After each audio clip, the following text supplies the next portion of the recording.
Welcome to another episode of the Drew Aversa Show, where we discuss life and leadership. I have a fantastic guest today, Mona, who I met at Southern Oregon University. Mona, welcome to the show. Hi, thank you for having me, Drew. I'm happy to be here. Happy to have you here. So, Mona, let's talk about next generation leadership. You're a fantastic person who has been an athlete, done well as an athlete, and got on to be in media as well as healthcare. And now you're on a board of directors. So I would just love for you to share your career journey with the audience, how you got to where you are today. And then we could talk a little bit about women being on boards and just your career journey. Yes, happy to share. It's been quite a journey. Like you said, I finished my collegiate volleyball career at Southern Oregon University in Ashland, led to an opportunity with the news station after finishing up school there in business. And I worked for the ABC affiliate news station KDRV, Newswatch 12. I handled marketing campaigns for them. I also did some hosting work on camera, which was an experience in itself, which has led to doing some of this as well. It's been really fun. I finished my media career down there in October of last year, so pretty fresh still. I am now in healthcare.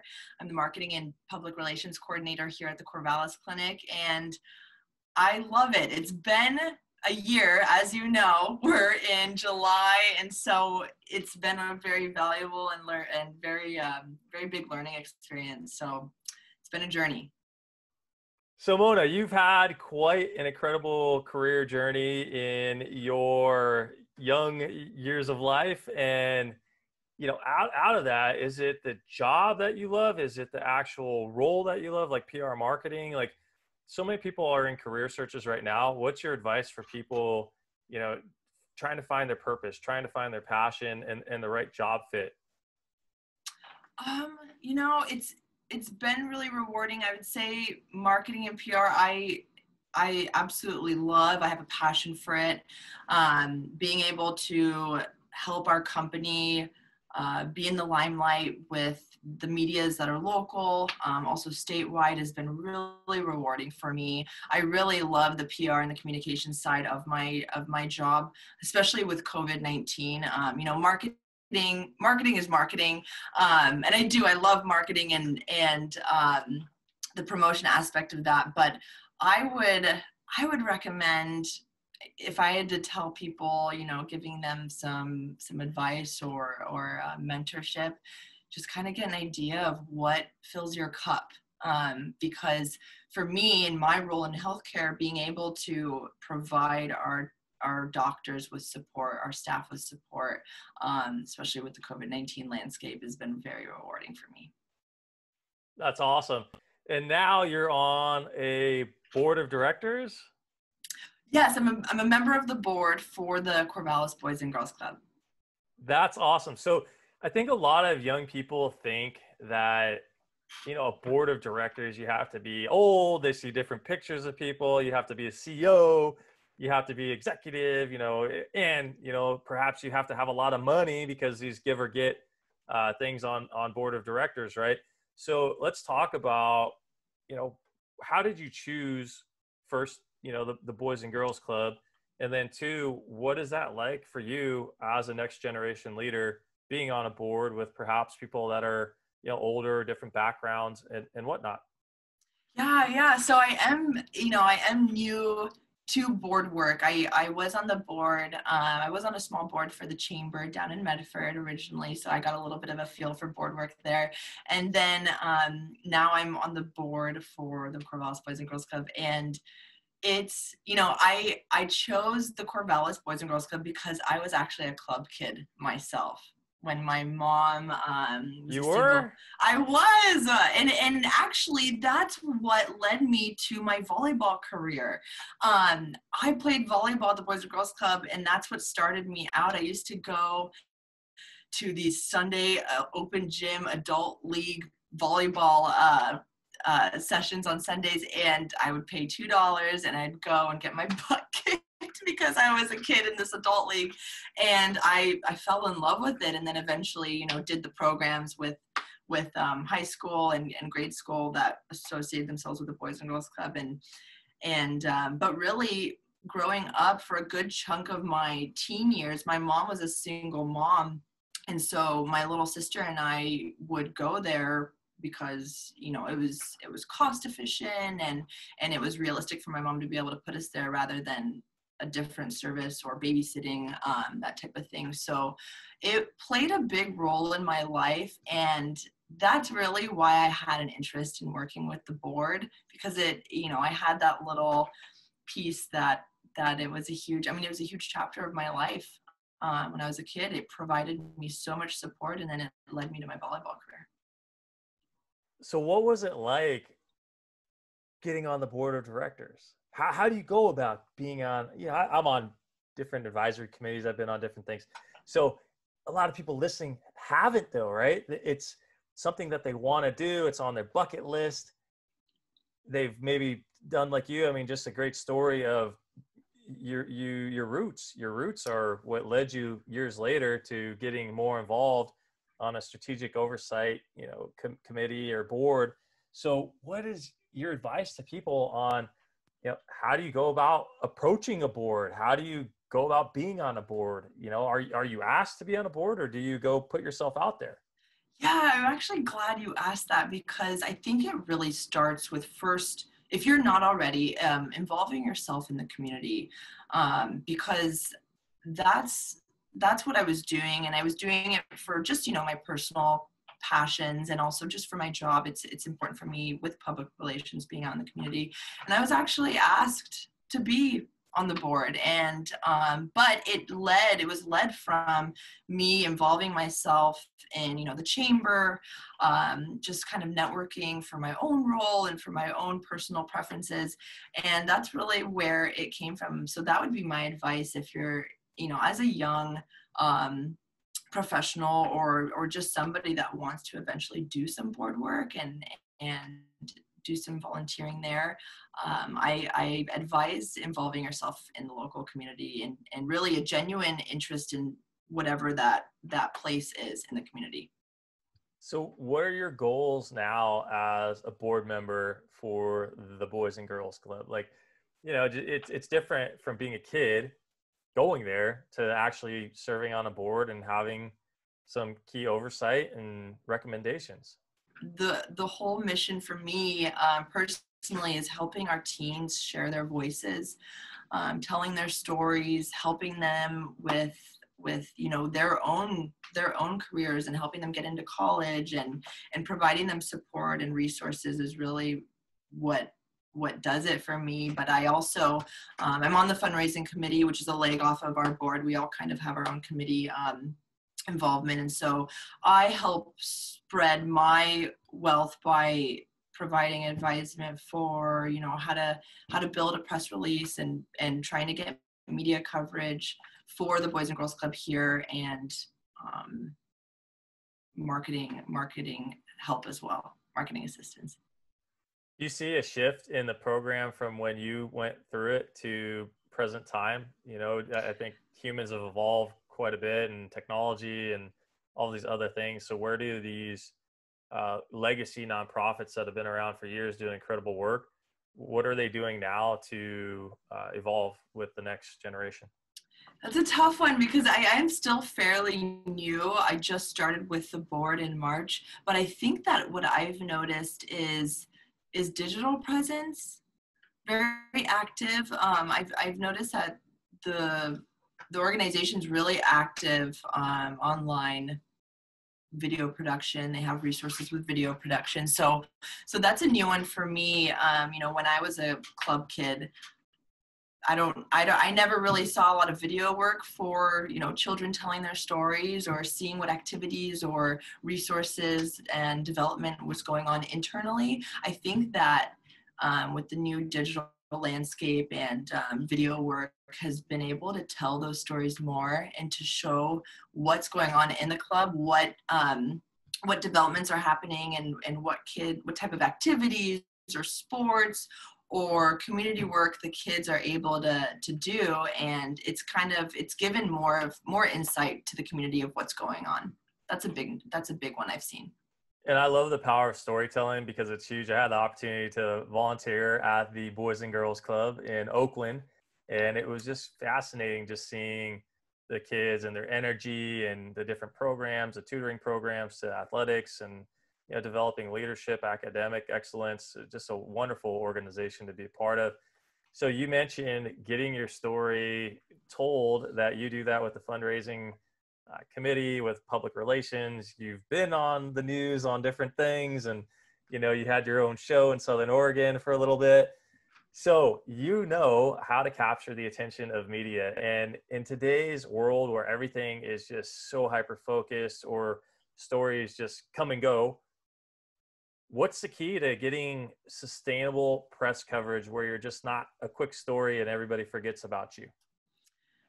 Yeah, that's a good question. It's situational. It really depends on what's the goal.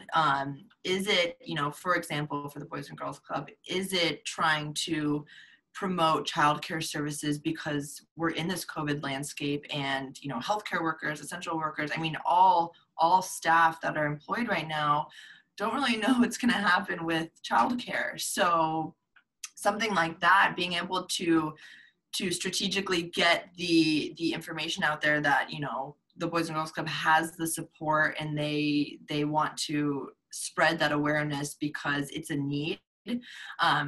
That is really important in getting that information out there.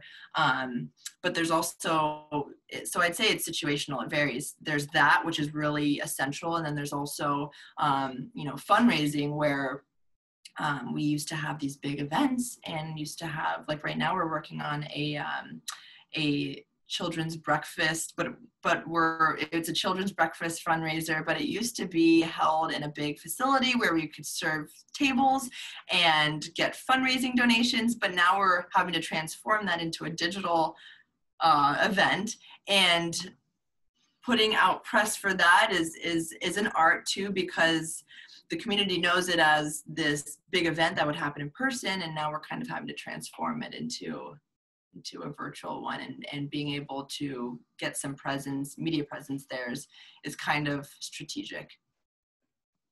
So what are the do's and don'ts in working with media? The do's and don'ts. It's actually funny. I have something hanging right up on my bulletin board. There's a lot. I think for me, and maybe it's in one of the books, but I think one of the biggest things as a company, as an individual, is just being genuine and being as transparent as you can be. I think that's one of the biggest, most important things I would say. Whether it's adversarial and you're having to make a statement as a company, or it's good and positive press. Just being genuine and being transparent is important. So we saw this like massive push of, we're in this together, right?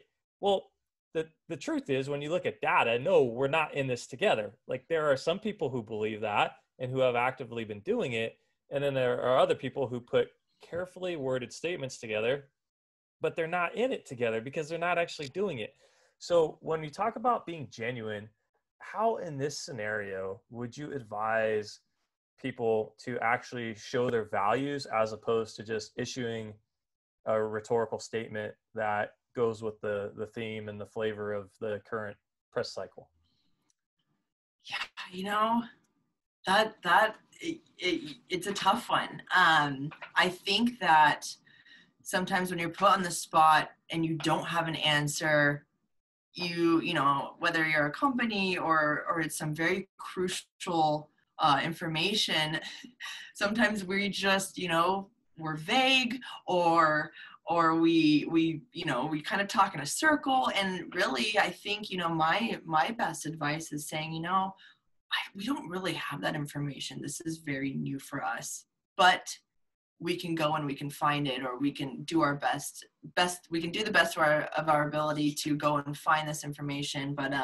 But being able to say, you know, we don't know the answer, I think is sometimes the best thing you can do, rather than provide vague statements or you know, looped information. But no, that's a tough one. I don't know if I have a clear answer for that. Honestly, see, I don't know if I have an answer.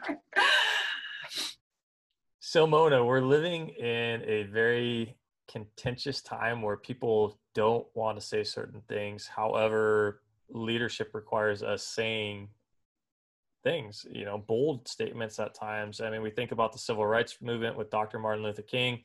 Had he not done that, we would be way off from where we still are today.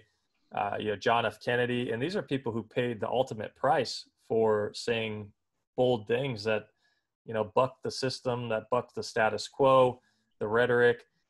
You know, amazing leaders, right? And Gandhi. I mean, we really look at the people who move the needle, and they didn't allow for circular conversations. They took direct, decisive, bold action. So, how do you weigh in today's media environment being bold and being clear as an organization, and taking a leadership position rather than, again, like you mentioned, those circular conversations that are just the recycled rhetoric of today, right? Where people just, they don't want to say anything that can be used against them, because it's just such a hot society that we live in. If you say, you know, if you say hello, no, I should say hi, right? That's the kind of day and age that we're living in, where, you know, but you said hi, you did not say hello. And that's how I want to be spoken to. Right. So we're living in this day and age where it's just very difficult to even, you know, everybody's on high alert, you know, emotionally, and very charged, very triggered, you know, rightfully so on some matters.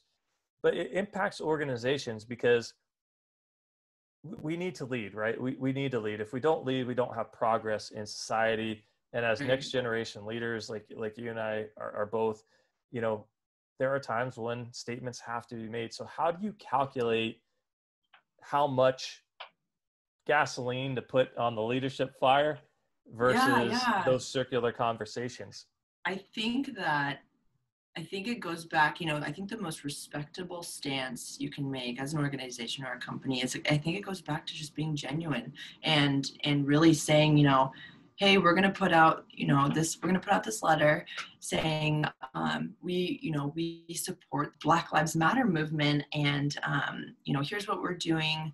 Here's actually what we're missing internally, but we're going to work on it. And really taking accountability, I think, when there's accountability to be taken, and it goes back to being genuine, being upfront. And if as a company, and I'll relate it to Black Lives Matter, as a company or an organization, if you realize, oh, we don't really have that much of a diverse staff, or, oh, we don't have a diversity and inclusion committee, or, you know, whatever it may be, you know, calling those things out and saying, and being genuine and saying, and transparent, and saying, we don't have this, but we're going to work on it. And now we know where these missing pieces are. Here's where we can develop. Here's where we can strengthen and be uplifting for whatever it may be. I think taking ownership is one of the most important things you can do.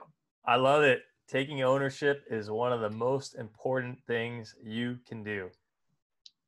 Mona, any other nuggets that you want to leave with the audience about PR, board leadership, next generation leadership?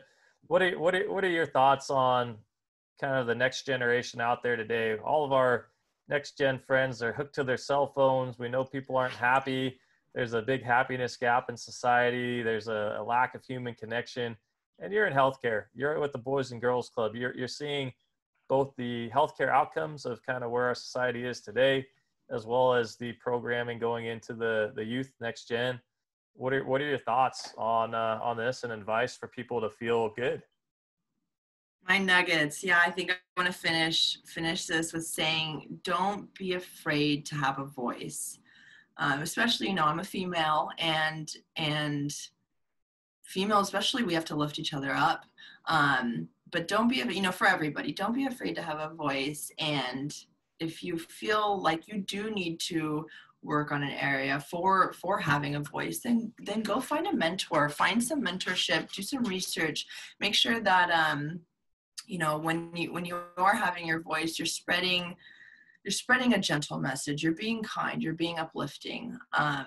That would be the advice I'd give. I think mentorship too, especially being a younger professional in this generation, finding those strong and loud voices that you respect and that empower you.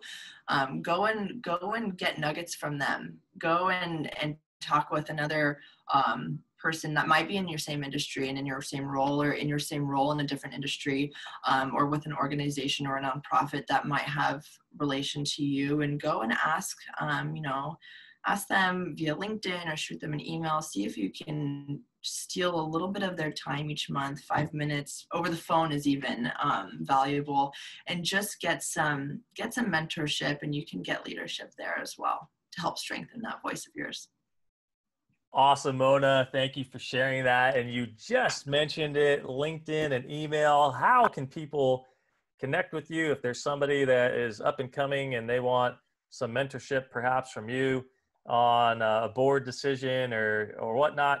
How can they get in touch with you? Yeah, LinkedIn is great. If you do not have a LinkedIn profile, get one going. LinkedIn has been a huge asset for me, whether it's, you know, back when I was job searching, or if I'm trying to find a mentor, if I'm looking for advice from a PR professional, I'll shoot a message, I'll do my research, I'll search for someone there. LinkedIn's really important. You can reach me on LinkedIn, you can shoot me an email, you can call me, all of my information's there. So LinkedIn is a huge recommendation of mine. I love LinkedIn as well. And on my website, people can actually take a career development course and a course called Leveraging LinkedIn, where I teach you how I grew from 0 followers all the way to close to 12,000 people today. So it's possible, your dreams are possible, and you are living proof, Mona, that you can achieve anything you want. Thank you for being my guest on the Drew Aversa Show. Thank you so much for having me. This was great. I really appreciate the time.